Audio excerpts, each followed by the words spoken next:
بسم اللہ الرحمن الرحیم۔ اللہ کے نام سے شروع کرتا ہوں جو بہت ہی مہربان ہمیشہ رحم فرمانے والا ہے۔ سورہ احقاف آیت نمبر 1۔ حامیم۔ ترجمہ: حامیم۔ سورہ احقاف آیت نمبر 2۔ تنزیل الکتاب من اللہ العزیز الحکیم۔ ترجمہ: اتاری گئی ہے یہ کتاب اللہ کی طرف سے جو سب پر غالب بہت دانا ہے۔ سورہ احقاف آیت نمبر 2 کی تفسیر۔ کفار کی مخالفت اپنے شباب پر ہے۔ وہ بڑی شد و مت سے اس بات کا انکار کر رہے ہیں کہ قرآن اللہ کا کلام ہے۔ سورہ جاسیہ کی طرح یہاں بھی سورت کا افتتاح کرتے ہوئے بڑی فصاحت و بلاغت سے بتا دیا کہ یہ اللہ تعالیٰ کی کتاب ہے۔ وہ اللہ تعالیٰ جو عزیز بھی ہے اور حکیم بھی۔ اس قرآن پاک کی ہر آیت اس کی عزت اور اس کی حکمت کی گواہی دے رہی ہے۔ تنزیل مصدر ہے اور اس میں مفعول منزل کے معنی میں یہاں مستعمل ہوا ہے۔ سورہ احقاف آیت نمبر 3۔ ما خلقنا السماوات والارض وما بينهما الا بالحق واجل مسمى والذین کفروا عما انذروا معرضون۔ ترجمہ: نہیں پیدا فرمایا ہم نے آسمانوں اور زمین کو اور جو کچھ ان کے درمیان ہے مگر حق کے ساتھ اور مدت مقررہ تک، اور کفار اس چیز سے جس سے انہیں ڈرایا جاتا ہے روگردانی کرنے والے ہیں۔ سورہ احقاف آیت نمبر 3 کی تفسیر۔ آسمانوں اور زمین کی تخلیق بے مقصد اور محض کھیل تماشا نہیں، بلکہ اس میں ان گنت حکمتیں ہیں۔ علامہ علوسی آیت کے اس حصے کی تفسیر کرتے ہوئے لکھتے ہیں، یعنی تکوینی اور تشریعی حکمتوں اور نزاکتوں کا پورا لحاظ کرتے ہوئے اس کی تخلیق کی گئی ہے۔ بنانے والے نے اسے اس خوبی اور مہارت سے بنایا ہے کہ اس میں کسی قسم کی اصلاح اور ترمیم کی گنجائش نہیں۔ جو چیز جیسی بنا دی ویسے ہی بننی چاہیے تھی۔ جو چیز جہاں سجا دی گئی ہے وہیں اس کی موزوں ترین جگہ ہے۔ کوئی مہندس، کوئی مصور، فنون لطیفہ کا کوئی ماہر یہ نہیں کہہ سکتا کہ اگر یوں نہ ہوتا یا ایسا ہوتا تو زیادہ مفید، زیادہ کارآمد اور حسن و خوبی کے اعتبار سے زیادہ دلکش ہوتا۔ جتنا زیادہ کوئی غور و فکر کرے گا اس نظام کی خوبیوں اور لطافتوں کو دیکھ کر دنگ رہ جائے گا۔ اے انسان، تو اس خلاق عظیم کا شاہکار ہے۔ تیرے بارے میں اس نے خود بڑے فخر سے فرمایا، لقد خلقنا الانسان فی احسن تقویم۔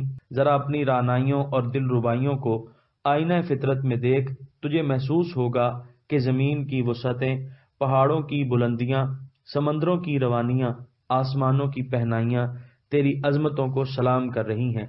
تو ان میں نہ کھو جا، تو مخدوم ہے خادم نہ بن، تو مطلوب ہے طالب نہیں۔ اگر طالب بننا ہے تو اس کا بن جس نے تجھے یہ حسن، یہ رعنائی عطا فرمائی ہے۔ اجل مسمى فرما کر بتا دیا کہ اس جہاں کی کوئی چیز ہمیشہ رہنے والی نہیں۔ ہر چیز کو اس کے خالق نے جس طرح بڑی حکمت سے پیدا فرمایا ہے اسی طرح اس کے لیے ایک میعاد بھی مقرر کر دی ہے۔ جب مقررہ میعاد پوری ہو جائے گی تو وہ چیز فنا ہو جائے گی۔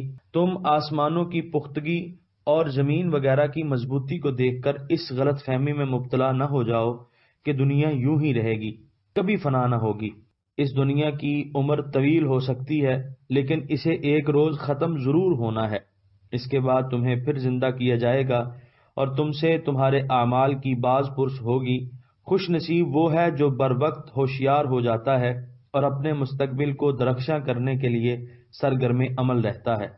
وہ لوگ جو شرک و فسوق کے باعث قلب سلیم کی نعمت سے محروم ہو چکے ہیں وہ اس پند و موعظت کی قدر نہیں کرتے بلکہ الٹا ناراضگی اور برہمی کا اظہار کرتے ہوئے منہ موڑ لیتے ہیں۔ سورہ احقاف آیت نمبر 4۔ قل ارأيتم ما تدعون من دون الله أروني ماذا خلقوا من الأرض أم لهم شرك في السماوات ایتونی بکتاب من قبل هذا او اثارت من علم ان کنتم صادقین۔ ترجمہ، فرمائیے اے کفار، کبھی تم نے غور سے دیکھا ہے جنہیں تم اللہ کے سوا خدا سمجھ کر پکارتے ہو؟ بھلا مجھے بھی تو دکھاؤ جو پیدا کیا ہے انہوں نے زمین سے، یا ان کا آسمانوں کی تخلیق میں کچھ حصہ ہے۔ لاؤ میرے پاس کوئی کتاب جو اس سے پہلے اتری ہو، یا کوئی دوسرا علمی ثبوت اگر تم سچے ہو۔ سورہ احقاف آیت نمبر 4 کی تفسیر۔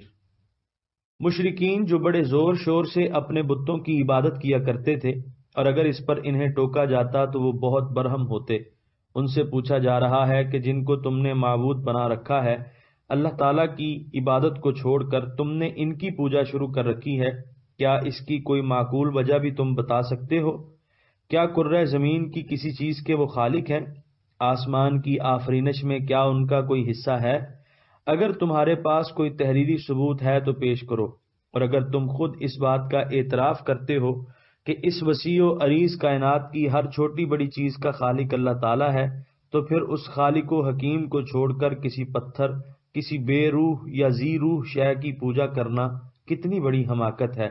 ما تدعون ما تعبدون، اس آیت میں ما تدعون کا معنی ما تعبدون ہے، یعنی جن کی تم عبادت کرتے ہو۔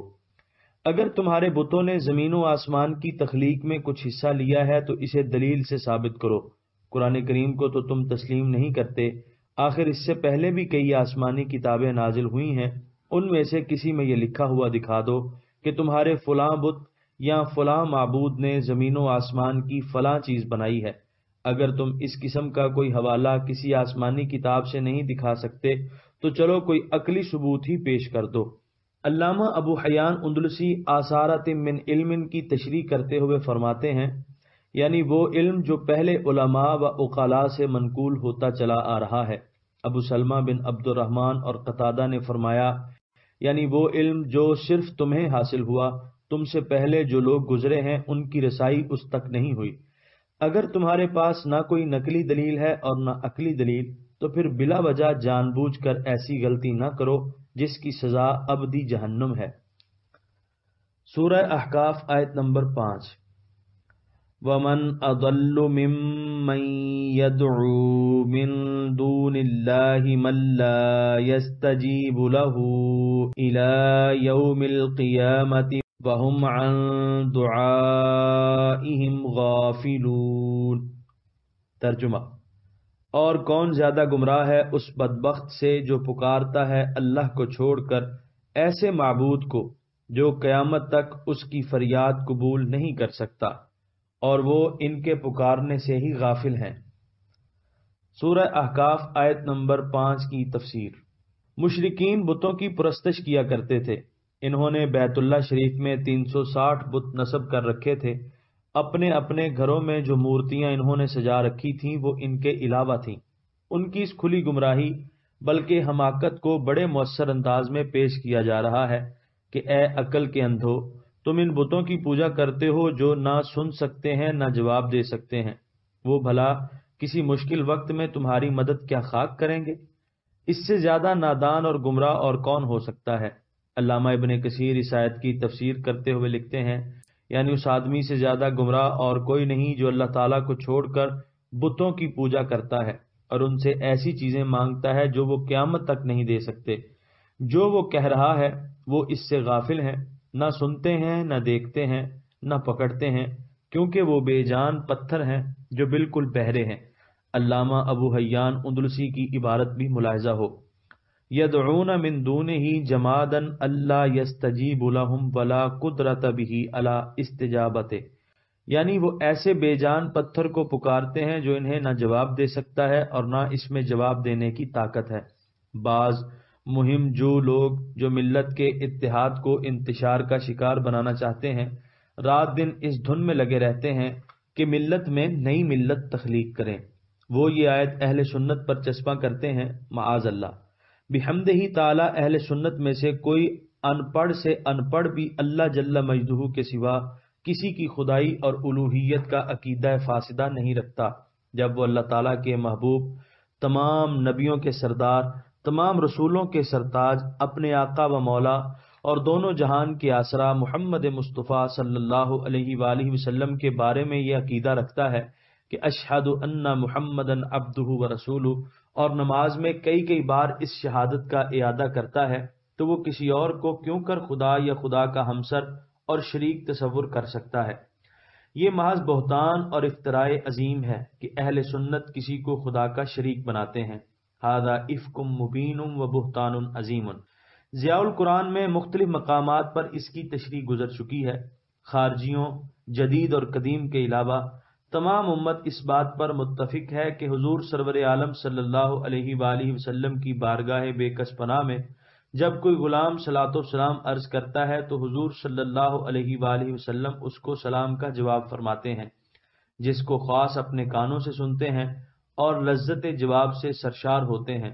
مصر کے مشہور ولی کامل حضرت سید احمد رفاعی رحمۃ اللہ علیہ جب روضہ اقدس پر حاضر ہوئے تو بصد ادب و نیاز عرض کی، الصلاۃ والسلام علیک یا جدی، اے میرے نانا پاک، آپ پر صلاۃ و سلام ہو۔ روضہ اقدس سے جواب آیا، وعلیک السلام یا ولدی، اے میرے بچے، تجھ پر بھی سلام۔ یہ سن کر آپ پر وجد کی کیفیت طاری ہو گئی اور فی البدی یہ ربائی عرض کی، یعنی جب میرا جسد خاکی یہاں سے دور تھا تو میں آستانہ بوسی کے لیے اپنی روح کو بھیجا کرتا تھا، اب تو میں خود بارگاہ اقدس میں حاضر ہوں، دست پاک نکالیے تاکہ میں بوسہ دے کر دل کی حسرت پوری کر سکوں۔ دست مبارک باہر آیا جس کو آپ نے بوسہ دیا، ہزارہا آدمیوں نے اس کو دیکھا۔ اس واقعے کو دیگر علماء کے علاوہ علامہ سیوطی نے شرح الصدور میں اور مولانا تھانوی نے اپنے رسائل میں بیان کیا ہے۔ حضرت شرف الدین بوصیری رحمۃ اللہ علیہ کو فالج کا مرض لاحق ہوا، نصف جسم بیکار ہو گیا۔ آپ نے حضور سرور عالم صلی اللہ علیہ وآلہ وسلم کی جناب میں فریاد کی، اسی رات زیارت سے مشرف ہوئے، حضور نے دست مبارک ان کے بدن پر پھیرا، یہ فوراً شفا یاب ہو گئے۔ مولانا اشرف علی تھانوی نشر الطیب مطبوعہ دیوبند صفحہ 232 پر اس واقعے کو لکھنے کے بعد تحریر کرتے ہیں، اسے بھی آپ پڑھیے۔ اور یہ اپنے گھر سے نکلے تھے کہ ایک درویش سے ملاقات ہوئی اور اس نے درخواست کی کہ مجھ کو وہ قصیدہ سنا دیجئے جو آپ نے مدح نبوی میں کہا ہے۔ انہوں نے پوچھا کون سا قصیدہ؟ اس نے کہا جس کے اول میں ہے امن تذکرے۔ ان کو تعجب ہوا کیونکہ انہوں نے کسی کو اطلاع نہیں دی تھی۔ اس درویش نے کہا واللہ میں نے اس کو اس وقت سنا ہے جب یہ حضور صلی اللہ علیہ وآلہ وسلم کی خدمت میں پڑھا جا رہا تھا اور آپ خوش ہو رہے تھے۔ یہ قصیدہ آب زر سے لکھنے کے قابل ہے اور حضور علیہ الصلاۃ والسلام نے اسے پسند فرمایا ہے۔ اس کا ایک شعر آپ بھی سن لیں، ان شرک سازوں کے فتووں کی حقیقت کھل جائے گی۔ یا اکرم الخلق مالی من الوذ بہ سواک عند حلول الحادث العممی، اے ساری مخلوق سے زیادہ سخی، مصائب و آلام کے وقت حضور کے بغیر میں کس کے دامن میں پناہ لوں؟ ہمارے عہد کے نابغہ روزگار شاعر عبدالعزیز خالد کے یہ اشعار بھی سن لیجئے۔ تو خورشید سحر، تو بدر کامل، ہر ادا تیری، نگاری مشک آگیں امبر افشاں یا رسول اللہ، تیری رحمت کے دروازے کھلے ہیں ہر کے و مہ پر، ہے تو واحد انیس مستمندہ یا رسول اللہ، عزیز خاطر آشفتہ حالاں کون دنیا میں، تیرے دیوانے پکڑیں کس کا داماں یا رسول اللہ۔ آخر میں شاہ اسماعیل دہلوی کی یہ عبارت بھی پیش نظر رکھیے۔ وہ اپنے پیر سید احمد بریلوی کے متعلق لکھتے ہیں کہ حضرت غوث العظم اور حضرت بہاؤالدین نقشبند رحمۃ اللہ علیہما نے ان کو بیک وقت قادری اور نقشبندی سلسلے کا فیض بخشا۔ چشتی سلسلے سے حصول فیض و نسبت کے متعلق دہلوی صاحب لکھتے ہیں، یعنی ایک دن سید احمد صاحب حضرت خواجہ خواجگان خواجہ قطب الاقطاب بختیار کاکی رحمۃ اللہ علیہ کے مزار مبارک پر تشریف لے گئے اور وہاں مراقبے میں بیٹھے۔ اسی اثناء میں حضرت کی روح پرفتوح سے ملاقات ہوئی۔ خواجہ خواجگان نے آپ پر بڑی زوردار توجہ فرمائی۔ اس توجہ کی برکت سے نسبت چشتیہ کے حصول کی ابتدا ہوئی۔ سورہ احقاف آیت نمبر 6۔ وَإِذَا حُشِرَ النَّاسُ كَانُوا لَهُمْ أَعْدَاءً وَكَانُوا بِعِبَادَتِهِمْ كَافِرِينَ۔ ترجمہ: اور جب جمع کیے جائیں گے لوگ روز محشر تو وہ معبود ان کے دشمن ہوں گے اور ان کی عبادت کا صاف انکار کر دیں گے۔ سورہ احقاف آیت نمبر 6 کی تفسیر۔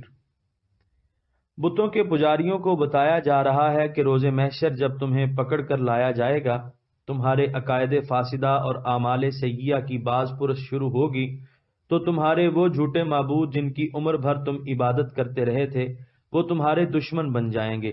اس وقت تمہیں معلوم ہوگا کہ جن کو تم اپنی نجات کا ذریعہ سمجھتے تھے وہ تمہاری تباہی و بربادی کا سبب بن گئے ہیں، وہ تمہاری پوجا پاٹ کا صاف صاف انکار کر دیں گے۔ سابقہ آیت میں یدعو اور ان دعائہم کے الفاظ ہیں، مفسرین نے ان کا معنی یعبدون اور عبادتہم سے کیا ہے۔ اس آیت نے ان کی اس تفسیر کی تصدیق کر دی، فرمایا وَكَانُوا بِعِبَادَتِهِمْ كَافِرِينَ۔ سورہ احقاف آیت نمبر 7۔ وَإِذَا تُتْلَى عَلَيْهِمْ آيَاتُنَا بَيِّنَاتٍ قَالَ الَّذِينَ كَفَرُوا لِلْحَقِّ لَمَّا جَاءَهُمْ هَذَا سِحْرٌ مُبِينٌ۔ ترجمہ: اور جب پڑھی جاتی ہیں ان کے سامنے ہماری آیتیں جو روشن ہیں تو کہتے ہیں کفار حق کے بارے میں جب ان کے پاس آیا کہ یہ کھلا جادو ہے۔ سورہ احقاف آیت نمبر 7 کی تفسیر۔ انصاف اور عقل مندی کا تقاضا تو یہ تھا کہ آیات ربانی کو سن کر وہ اپنی ہٹ دھرمی سے باز آ جاتے، حق کو قبول کر لیتے اور ان کے دونوں جہان سنور جاتے، لیکن ان بدبختوں نے الٹا یہ کہنا شروع کر دیا کہ یہ صاف صاف جادو ہے۔ سورہ احقاف آیت نمبر 8۔ ام یقولون افتراہ قل ان افتریتہ فلا تملکون لی من اللہ شیئا هو اعلم بما تفیدون فیہ کفی بہ شہیدا بینی وبینکم وہو الغفور الرحیم۔ ترجمہ: کیا وہ کہتے ہیں کہ نبی نے اس کو خود گھڑ لیا ہے؟ فرمائیے اگر میں نے اس کو خود گھڑا ہے تو تم اس طاقت کے مالک نہیں کہ مجھے اللہ سے چھڑا لو۔ وہ خوب جانتا ہے جن باتوں میں تم مشغول ہو، وہ کافی ہے بطور گواہ میرے درمیان اور تمہارے درمیان، اور وہ بہت بخشنے والا ہمیشہ رحم فرمانے والا ہے۔ سورہ احقاف آیت نمبر 8 کی تفسیر۔ کفار کے اس افتراء اور بہتان کا جواب دینے کا حکم مل رہا ہے۔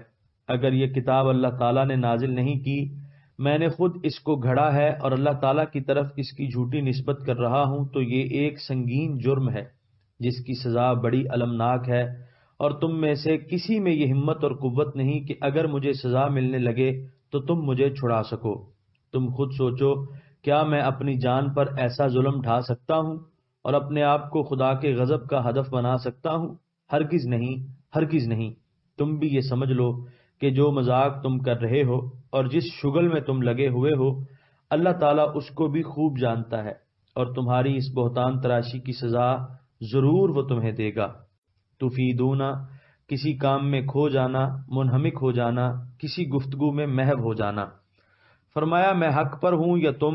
اس کا گواہ خود اللہ تعالیٰ ہے، اس کی گواہی کے بعد کسی دوسرے گواہ کی ضرورت ہی نہیں رہتی۔ بھی میں با زائدہ ہے اور ضمیر مرفوع فاعل ہے۔ سورہ احقاف آیت نمبر 9۔ قل ما كنت بدعا من الرسل وما ادری ما يفعل بی ولا بكم ان اتبع الا ما يوحى الی وما انا الا نذیر مبین۔ ترجمہ: آپ کہیے میں کوئی انوکھا رسول تو نہیں ہوں، اور میں از خود یہ نہیں جان سکتا کہ کیا کیا جائے گا میرے ساتھ اور کیا کیا جائے گا تمہارے ساتھ۔ میں تو پیروی کرتا ہوں جو وحی میری طرف کی جاتی ہے، اور میں نہیں ہوں مگر صاف صاف ڈرانے والا۔ سورہ احقاف آیت نمبر 9 کی تفسیر۔ حضور رحمت عالم صلی اللہ علیہ وآلہ وسلم کی نبوت پر کفار طرح طرح کے اعتراضات کرتے، کبھی کہتے یہ بشر ہے، بھلا بشر بھی منصب نبوت پر فائز ہو سکتا ہے؟ کبھی کہتے یہ تو بالکل ہماری طرح کھاتا پیتا ہے، بازاروں میں چلتا پھرتا ہے، بھلا رسول سے بھی ایسے معمولی کام سرزد ہوئے ہیں؟ کبھی کہتے اگر خدا کو رسول بنا کر بھیجنا ہی تھا تو وہ کیا ایسے شخص کو رسول بناتا جس کے پاس نہ مال، نہ دولت، نہ خدام، نہ حشم، نہ بھائی، نہ آوان و انصار؟ بھلا یہ بھی کوئی تک ہے؟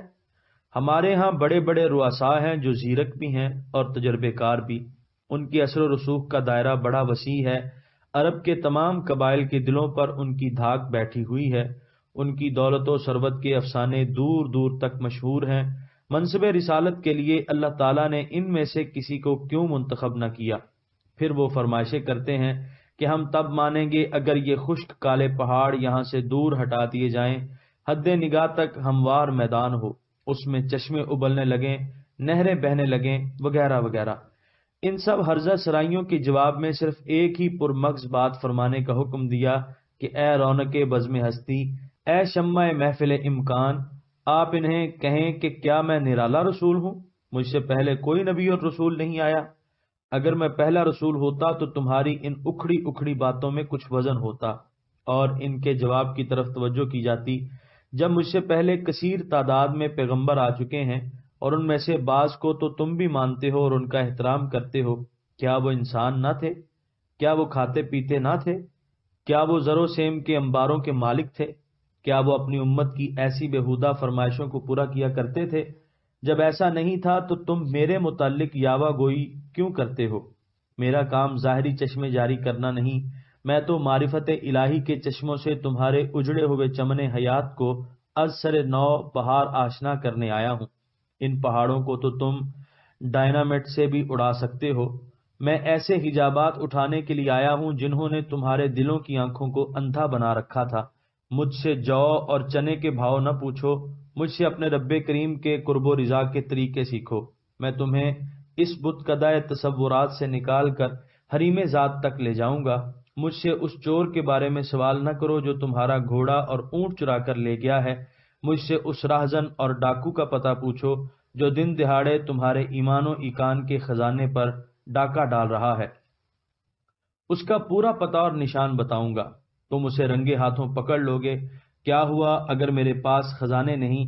کیا دنیا کے شہنشاہوں کے خزانوں کے قیمتی موتی، علوم و معارف، اسرار و لطائف کے ان درہائے آبدار کا مقابلہ کر سکتے ہیں جن سے میرے رب نے مجھے سرفراز فرمایا ہے؟ پیغمبر تمہارا نوکر نہیں ہوتا کہ تمہاری فرمائشوں کی تعمیل میں لگا رہے، وہ اللہ تعالیٰ کا بندہ اور تمہارا آقا ہے، وہ تو صرف اور صرف اپنے رب کی فرما برداری کرے گا۔ ہاں، تمہاری عزت و شرف اس میں ہے کہ تم بے چون و چرا اس کی اطاعت کرو، ایک ہی فکرے سے ان کی تمام ہزلیات کا دندان شکن رد فرما دیا۔ سورہ احقاف آیت نمبر 9 کے بقیہ حصے کی تفسیر۔ اور میں از خود یہ نہیں جان سکتا کہ کیا کیا جائے گا میرے ساتھ۔ آیت کے اس حصے کی تفسیر کرتے ہوئے علماء کرام نے متعدد اقوال نقل کیے ہیں۔ پہلے میں ان کے ارشادات نقل کروں گا، اس کے بعد اللہ تعالیٰ کی توفیق سے جو مفہوم میں سمجھا ہوں اسے آپ کی خدمت میں پیش کروں گا۔ بعض کے نزدیک اس سے مراد یہ ہے کہ حضور علیہ الصلاۃ والسلام کو اپنی عاقبت اور انجام کے بارے میں معاذ اللہ کچھ خبر نہ تھی، اور نہ ہی دوسرے لوگوں کے احوال آخرت کا کوئی علم تھا۔ اس قول کے مطابق آیت کا معنی ہوگا کہ مجھے یہ معلوم نہیں کہ قیامت کے روز میرے ساتھ کیا ہوگا، اور نہ مجھے یہ علم ہے کہ تمہارے ساتھ کیا برتاؤ کیا جائے گا۔ کفار، یہود اور منافقین نے جب یہ آیت سنی تو کہنے لگے کہ ایسے نبی پر ایمان لانے سے کیا حاصل جسے اپنے انجام کی بھی خبر نہیں؟ ہم نہ کہتے تھے کہ یہ قرآن ان کا اپنا گھڑا ہوا ہے؟ اگر یہ منزل من اللہ ہوتا تو کیا اللہ تعالیٰ انہیں یہ بھی نہ بتاتا کہ روز حشر ان کے ساتھ کیا معاملہ کیا جائے گا؟ اللہ تعالیٰ نے کفار کی ہرزہ سرائی کو ختم کرنے کے لیے یہ آیت نازل فرمائی، لِيَغْفِرَ لَكَ اللَّهُ مَا تَقَدَّمَ مِن ذَنبِكَ وَمَا تَأَخَّرَ۔ اس آیت سے وہ پہلی آیت ما ادری منسوخ ہو گئی۔ صحابہ نے عرض کیا، یا رسول اللہ، مبارک صد مبارک، حضور کو تو اپنے بارے میں علم ہو گیا، لیکن ہم غلاموں کا کیا حال ہوگا؟ اس وقت یہ آیت نازل ہوئی، لیدخل المؤمنین والمؤمنات جنات تجری من تحتها الانہار، اللہ تعالیٰ ایماندار مردوں اور عورتوں کو جنت میں داخل کرے گا جہاں نہریں بہتی ہیں۔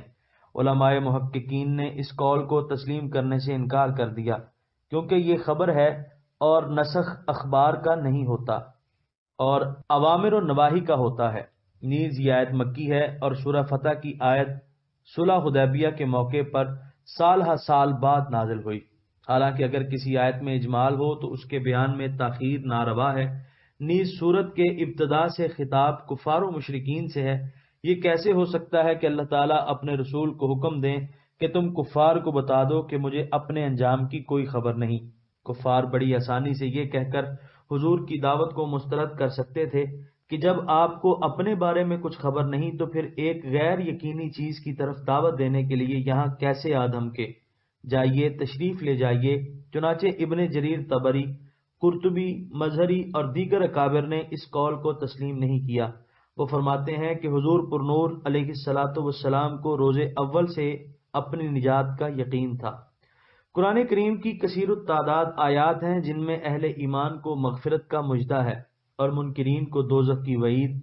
حضور علیہ الصلاۃ والسلام کے اعزازات کا ذکر قرآن میں بھی بڑی شرح و بسط سے موجود ہے اور احادیث طیبہ میں بھی۔ مقام محمود، مقام شفاعت کبریٰ، کوثر وغیرہ ان امور کا کیسے انکار کیا جا سکتا ہے؟ ایک مرتبہ حضور صلی اللہ علیہ وآلہ وسلم نے ارشاد فرمایا، قیامت کے روز اولاد آدم کا میں سردار ہوں گا، حمد کا جھنڈا میرے ہاتھ میں ہوگا، آدم اور دیگر پیغمبروں کو میرے جھنڈے کے نیچے پناہ ملے گی۔ یہ باتیں فخریہ طور پر نہیں کہہ رہا، حقیقت کا اظہار کر رہا ہوں۔ ایسی بے شمار احادیث صحیحہ ہیں جن میں حضور کے مقامات رفیع اور درجات سنیہ کا ذکر موجود ہے۔ حضور سرور عالم صلی اللہ علیہ وآلہ وسلم نے تو اپنے متعدد غلاموں کے بارے میں نام لے لے کر ان کے جنتی ہونے کی بشارت دی۔ عشرہ مبشرہ کے اسماء گرامی سے کون واقف نہیں؟ حسنین کریمین کے متعلق فرمایا، سیدہ شباب اہل الجنہ، یہ دونوں شہزادے اہل جنت کے جوانوں کے سردار ہوں گے۔ حضرت ثابت بن قیس، جن کا تفصیلی ذکر سورہ حجرات میں آ رہا ہے، کے متعلق فرمایا، اے ثابت، کیا تم اس بات سے راضی نہیں کہ تم عزت و آرام سے زندگی بسر کرو، تمہیں شہادت کا شرف بخشا جائے اور تم جنت میں داخل ہو؟ اس قسم کے سینکڑوں واقعات سے کتب احادیث بھری پڑی ہیں۔ ان آیات محکمات اور احادیث صحیحہ کی موجودگی میں یہ کہنا بڑی گستاخی ہے کہ حضور کو اپنے انجام کی خبر نہ تھی۔ دوسرا قول یہ ہے کہ دنیا کے حالات سے بے خبری کا اعلان مقصود ہے کہ مجھے اس کا علم نہیں کہ دنیا میں میرا کیا حال ہوگا، میں شہید کیا جاؤں گا یا یہاں سے نکال دیا جاؤں گا، اسلام کامیاب ہوگا یا کفر کو غلبہ ہوگا، مسلمانوں کا مستقبل تابناک ہوگا یا تاریک، وغیرہ وغیرہ۔ لیکن اگر اس آیت کو دوسری قرآنی آیات کی روشنی میں دیکھا جائے اور منکرین حدیث کی طرح تمام احادیث کو من گھڑت نہ قرار دیا جائے تو یہ قول بھی درست معلوم نہیں ہوتا۔ اللہ تعالیٰ نے دین حق کے غلبے اور حضور علیہ الصلاۃ والسلام کی کامیابی کا ذکر قرآن کریم میں بار بار فرمایا، والذی ارسل رسولہ بالہدی ودین الحق لیظہرہ علی الدین کلہ۔ دوسری جگہ ہے وَإِنَّ جُنْدَنَا لَهُمُ الْغَالِبُونَ۔ ارشاد ہے الا ان حزب اللہ هم المفلحون، کہ مسلمانوں کے ساتھ نصرت اور کامیابی کا پختہ وعدہ بھی کیا گیا ہے۔ وَكَانَ حَقًّا عَلَيْنَا نصر المؤمنین، یعنی ہمارے ذمہ کرم پر یہ لازم ہے کہ ہم اہل ایمان کی مدد ضرور کریں گے۔ وہ آیات جو عہد نبوت کے بالکل ابتدائی ایام میں نازل ہوئیں، ان کے نزول کے بعد بھی اپنے مستقبل کے بارے میں حضور کو کوئی شبہ نہیں ہو سکتا۔ سورہ والضحیٰ میں صاف طور پر ارشاد فرمایا، وَلَلْآخِرَةُ خَيْرٌ لَكَ مِنَ الْأُولَىٰ وَلَسَوْفَ يُعْطِيكَ رَبُّكَ فَتَرْضَىٰ۔ اے محبوب، آپ کا ہر آنے والا لمحہ گزرے ہوئے لمحے سے بہتر ہوگا، آپ کا رب آپ کو اتنا دے گا کہ آپ خوش ہو جائیں گے۔ غزوہ خندق پر نگاہ ڈالیے، صرف کفار مکہ نہیں بلکہ جزیرہ عرب کے جملہ مشرک قبائل نے مدینہ پر دھاوا بول دیا ہے۔ ان کا ایک لشکر جرار مدینہ کی طرف بڑھ رہا ہے، ان کے دفاع کے لیے خندق کھودی جا رہی ہے، کڑاکے کی سردی ہے، کئی وقت کا فاقہ ہے۔ یہودی جو مدینہ طیبہ میں آباد ہیں، انہوں نے کفار مکہ کے ساتھ ساز باز کر رکھی ہے، کہ باہر سے تم ہلہ بول دینا، اندر سے ہم یلغار کر دیں گے۔ ظاہری حالات اس قدر مخدوش ہیں اور فضا اتنی ناسازگار ہے کہ ایک عام شخص بڑی خوش فہمی کے باوجود مسلمانوں کی کامیابی کی پیش گوئی نہیں کر سکتا۔ ان حالات میں اللہ تعالیٰ کا محبوب جب ایک چٹان کو توڑنے کے لیے ضرب لگاتا ہے تو چٹان کا تیسرا حصہ ٹوٹ کر الگ ہو جاتا ہے، اور ساتھ ہی زبان نبوت سے یہ اعلان ہوتا ہے کہ مجھے ملک ایران کی کنجیاں دے دی گئیں، مجھے کیسر کے شاہی خزانے دے دیے گئے، مجھے یمن کی کنجیاں دے دی گئیں۔ اور جن ممالک کی کنجیاں اللہ تعالیٰ نے اپنے محبوب کو عطا فرمائی تھیں، ان کا عملی طور پر ظہور حضرت فاروق اعظم رضی اللہ عنہ کے عہد مبارک میں ہوا۔ حضرت حذیفہ بن یمان، جن کا لقب رازدان رسول ہے، فرماتے ہیں آج سے لے کر قیامت تک آنے والے جتنے فتنے ہیں ان میں سے ہر فتنے کے متعلق میں تمام لوگوں سے زیادہ جانتا ہوں، اور اس کی وجہ یہ ہے کہ حضور علیہ الصلاۃ والسلام نے ان فتنوں کی ہمیں خبر دی۔ حضرت صوبان فرماتے ہیں کہ حضور علیہ السلام نے ارشاد فرمایا میری امت میں 30 کذاب ہوں گے، ہر ایک یہ دعویٰ کرے گا کہ وہ نبی ہے، حالانکہ میں خاتم النبیین ہوں، میرے بعد اور کوئی نبی نہیں ہوگا۔ ان آیات و احادیث کی موجودگی میں یہ کیسے کہا جا سکتا ہے کہ حضور صلی اللہ علیہ وآلہ وسلم کو یہ علم نہیں تھا کہ دنیا میں آپ کے ساتھ، آپ کے دین کے ساتھ اور آپ کی امت کے ساتھ کیا معاملہ کیا جائے گا؟ تیسرا قول یہ ہے کہ ما ادری سے تفصیلی علم کی نفی ہے کہ میں تفصیلاً نہیں جانتا، اگرچہ اجمالاً جانتا ہوں۔ ان تینوں اقوال سے کوئی بھی ایسا نہیں جو دل کو مطمئن کر سکے، لیکن اگر ما ادری کی تحقیق کی جائے تو ساری تشویش دور ہو جاتی ہے، حقیقت روز روشن کی طرح واضح ہو جاتی ہے۔ علامہ راغب اصفہانی اپنی شہرہ آفاق مفردات القرآن میں اس لفظ کی تحقیق کرتے ہوئے لکھتے ہیں الدرایۃ المعرفۃ المدرکۃ، یعنی درایت اس معرفت کو کہتے ہیں جو ظن و تخمین سے حاصل ہوتی ہے، فہم و ذہانت سے کسی چیز کو سمجھنا۔ اس کے بعد لکھتے ہیں کہ درایت کا لفظ اللہ تعالیٰ کے لیے استعمال نہیں ہوتا۔ شاعر کا یہ مصرع جس میں اللہ تعالیٰ کو الدارا کہا گیا ہے، یہ شاعر کا جاہلانہ اجڑ پن ہے۔ علامہ زبیدی شارح قاموس اپنی مایہ ناز تصنیف تاج العروس میں اس کی تحقیق کرتے ہوئے رقم تراز ہیں، یعنی درایت بذات خود بھی متعدی ہوتا ہے اور با کے ساتھ بھی اس کا تعدیہ کیا جاتا ہے۔ درایت کا معنی ہے میں نے جان لیا۔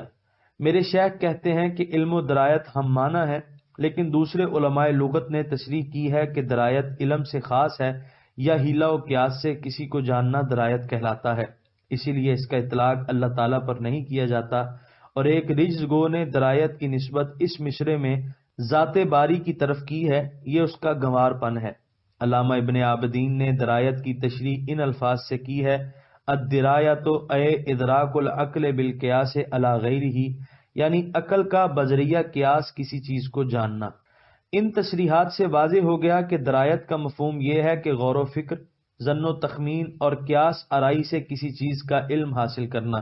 یہ مفہوم ذہن نشین کر کے اب آیت میں غور کریں، ادنا سا شبہ بھی باقی نہ رہے گا۔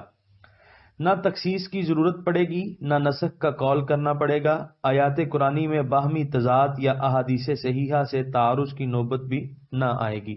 اللہ تعالیٰ اپنے حبیب مکرم صلی اللہ علیہ وآلہ وسلم کو حکم دے رہے ہیں کہ آپ ان کفار کو بتا دیجئے کہ میں اپنی عقل و فہم، ذہانت و فطانت اور قیاس سے نہ یہ جانتا ہوں کہ آخرت میں میرے ساتھ اور تمہارے ساتھ کیا کیا جائے گا، نہ میں یہ جان سکتا ہوں کہ اس دنیا میں میرا، مجھ پر ایمان لانے والوں کا اور میری اس دعوت کا انجام کیا ہوگا، یا تمہاری سرکشی کی تمہیں کب اور کیا سزا ملے گی۔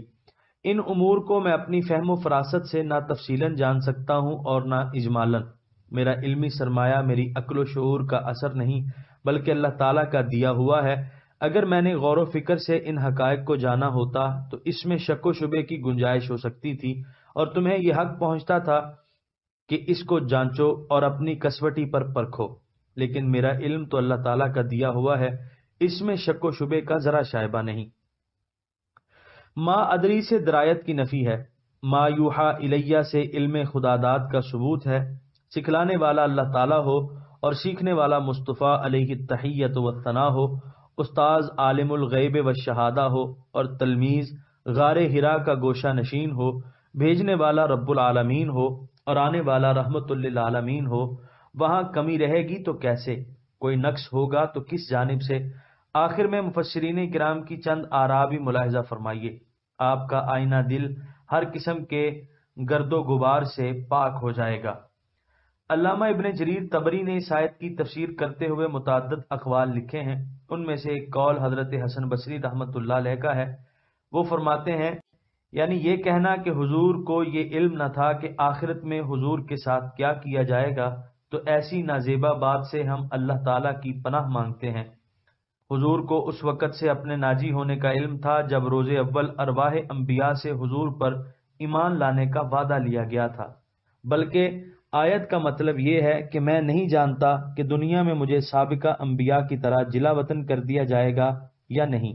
ابن جریر حسن بصری کے قول کو صحیح قرار دیتے ہیں۔ پھر اللہ تعالیٰ نے اپنے نبی کریم صلی اللہ علیہ وآلہ وسلم کو اس دنیا میں جو معاملہ حضور سے کیا جانے والا تھا اور جو سلوک آپ کی قوم اور دوسرے مکذبین کے ساتھ ہونے والا تھا اس کو بیان کر دیا۔ علامہ نیشا پوری لکھتے ہیں یعنی خود بخود جان لینے کی نفی کی گئی ہے اور جو بذریعہ وحی عطا ہوا اس کی نفی نہیں۔ علامہ آلوسی نے تو بڑی شرح و بسط کے ساتھ اس حقیقت کو بیان کیا ہے کہ میرے نزدیک پسندیدہ قول یہ ہے کہ نفی اس درائیت کی ہے جو وحی کے بغیر ہو، خواہ تفصیلی ہو یا اجمالی، اس کا تعلق دنیوی واقعات سے ہو یا اخروی حالات سے۔ آلوسی کہتے ہیں کہ میرا عقیدہ یہ ہے کہ حضور علیہ الصلاۃ والسلام نے اس دنیا سے انتقال نہیں فرمایا جب تک حضور کو اللہ تعالیٰ کی ذات، اس کی صفات اور اس کے شؤون کا علم اور تمام ایسی اشیاء کا علم جو وجہ کمال ہے نہ دے دیا گیا ہو۔ واللہ اعلم بالصواب وعندہ حسن الثواب والیہ المآب۔ سورہ احقاف آیت نمبر 10۔ قل ارأيتم إن كان من عند الله وكفرتم به وشهد شاهد من بني إسرائيل على مثله فآمن واستكبرتم إن الله لا يهدي القوم الظالمين۔ ترجمہ، فرمائیے کیا تم نے کبھی اس پر غور کیا کہ اگر یہ اللہ کی طرف سے ہو اور تم اس کا انکار کر دو تو اس کا انجام کیا ہوگا؟ حالانکہ گواہی دے چکا ہے ایک گواہ بنی اسرائیل سے اس کی مثل پر اور وہ ایمان بھی لے آیا اور تم نے تکبر کیا، بے شک اللہ تعالی نہیں ہدایت دیتا ظالم لوگوں کو۔ سورہ احقاف آیت نمبر 10 کی تفسیر۔ اے کفار، مجھے یہ بتاؤ کہ اگر یہ قرآن اللہ تعالیٰ کا نازل کرتا ہو اور تم اس کا انکار کر رہے ہو تو تم نے کبھی سوچا اس کا انجام کس قدر ہولناک ہوگا؟ اس لیے ضد اور اناد کو دل سے نکال دو اور اس کتاب الہی کو تسلیم کر لو۔ تعجب ہے کہ بنی اسرائیل کے پاس موسیٰ علیہ السلام تشریف لائے، انہیں تورات عطا کی گئی، بنی اسرائیل نے اس کتاب کو بھی مان لیا اور موسیٰ علیہ السلام کی نبوت پر بھی ایمان لے آئے۔ تمہارے پاس قرآن کریم جیسی عظیم اور بے مثل کتاب آئی ہے اور اس کتاب کو لے کر آنے والی وہ ہستی ہے جس کی عظمتوں کا انکار نہیں کیا جا سکتا۔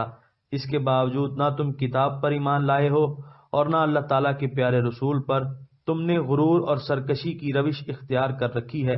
سن لو، جو قوم ظلم کو اپنا شعار بناتی ہے اللہ تعالیٰ حق قبول کرنے کی توفیق سے اس کو محروم کر دیتا ہے۔ بعض مفسرین نے شاہد ان سے مراد عبداللہ بن سلام رضی اللہ عنہ کو لیا ہے، لیکن یہ درست نہیں، کیونکہ حضرت عبداللہ ہجرت کے بعد ایمان لائے اور یہ آیت ہجرت سے پہلے مکہ مکرمہ میں نازل ہوئی۔